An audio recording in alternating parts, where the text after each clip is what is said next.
Hello po sa inyong lahat mga ka-crypto. Ako po si Pinoy Crypto Trader at sa video na ito ay atin pong pag-uusapan ang tungkol dito kay Shiba Inu at saka kay Dog with Hat. At ayan, ito po ay isang malaking tanong kung magagawa nga ba na higitan ni Dog with Hat itong si Shiba Inu. Kaya ayan, bago po tayo magpatuloy ay nais ko lamang po munang bigyang linaw ang aking disclaimer kung saan ang nilalaman po ng video na ito ay hindi po ito isang financial advice. For education and information purposes lamang po ang layunin nito. Maliban po dito ay nais ko na rin pong magbigay babala na wala pong kahit anumang group chat ang Pinoy Crypto Trader.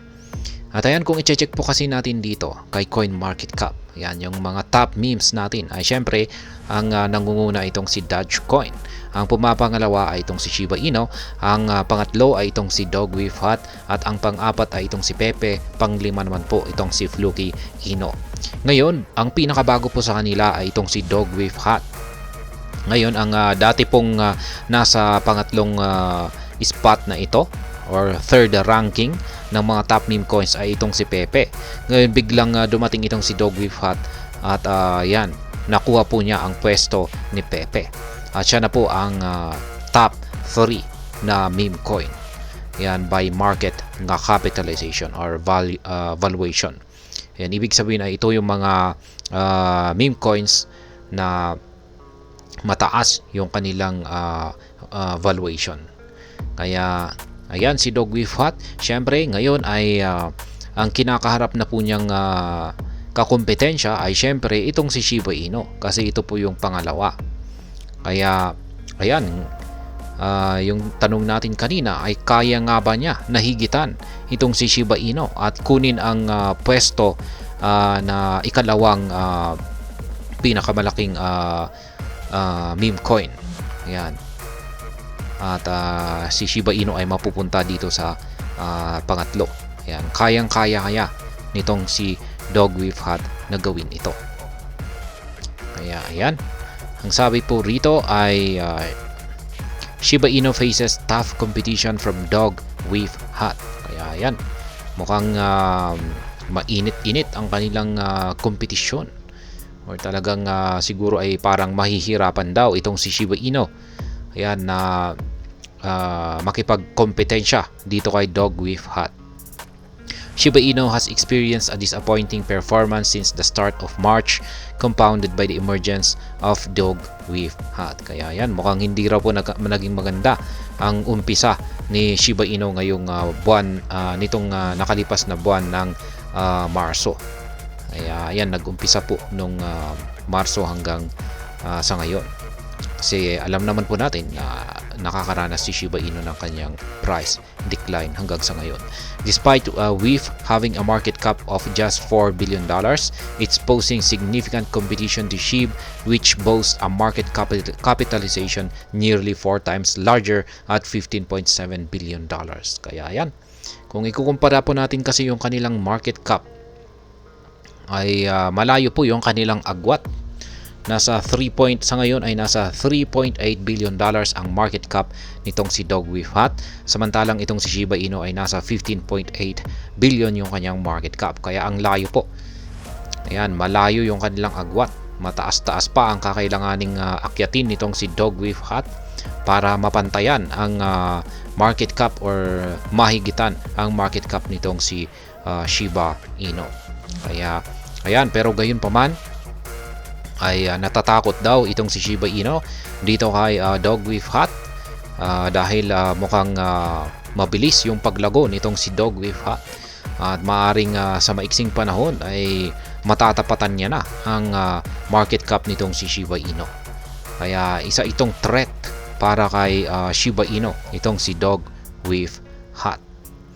Kaya ayan, notably WIF trading volume in the last 24 hours reached about $903 million, only slightly behind SHIB's $972 million. Kaya ayan, pagdating po sa kanilang trading volume nitong nakalipas na 24 oras ay umabot daw po ng $903 million yung trading volume nitong si Dog with Hat. Ayan, at kay Shiba Inu naman, kumpara kay Shiba Inu ay nasa $972 million yung kanyang trading volume. Kaya pagdating po sa kanilang trading volume ay mukhang hindi po nalalayo itong si Dogwoof Hut. Yan, check na natin ngayon yung kanilang trading volume. Ito pong si Shiba Inu ay nasa $619 million na yung kanilang trading volume. At ngayon dito kay Dogwoof Hut ay nasa $579 million. Kaya yan, medyo at least yan, parang malapit pa rin. Malapit pa rin yung kanilang trading volume.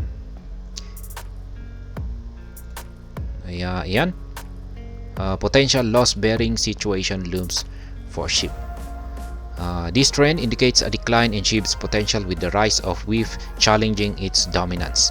Compounding the issue, a substantial portion of SHIB is at risk of becoming a loss-bearing. Over $2.52 billion worth of SHIB, totaling more than 77.4 trillions, was purchased at prices ranging from 40 digits 31 to 40 digits 25. As SHIB's price nears the lower end of this range, the likelihood of further decline looms, potentially extending the altcoin's downturn. Kaya ayan, nakakaranas daw po kasi ng isang matinding pagbagsak sa presyo itong si Shiba Inu. Pero para lang sa akin ay syempre mukhang malayo pa yung kanilang agwat, kasi itong si Shiba Inu ay marami na po siyang mga development projects. Hindi na po siya isang hindi na po natin ito maituturing na isang meme coin.